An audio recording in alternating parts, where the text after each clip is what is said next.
किसी मंजिल की फिक्र नहीं थी, फिक्र करने की उम्र नहीं थी।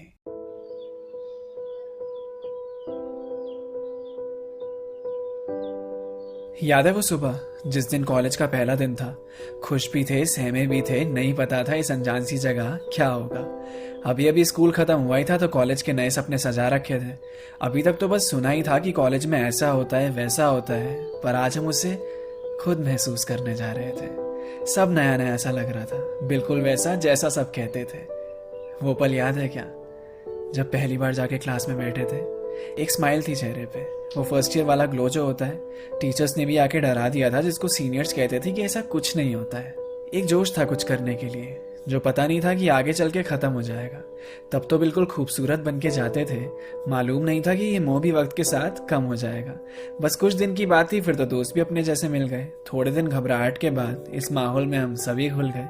क्लास में कम, अब बाहर ज्यादा रहना होता था। टाइम से कॉलेज पहुंच भी गए तो क्लास में देर से ही पहुंचना होता था। 10 बजे की क्लास में 10:30 तक पहुंच जाते थे। कोई यार अपना प्रॉक्सी लगवा देता था अगर कभी नहीं जा पाते थे।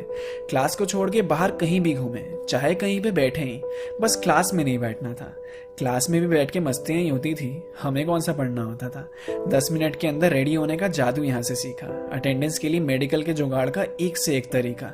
ऐसा एक भी दिन नहीं गया जिस दिन मिलकर कॉलेज को गालियां न दी हो, सबसे परेशान होकर रोज रोज नई एप्लीकेशन ना लिखी हो, फैकल्टी की अटेंडेंस ना देने की धमकी, फिर कैबिन में जाके रिक्वेस्ट करनी पड़ती थी। एक साथ कई सारी चीजों को मैनेज करना सीखा।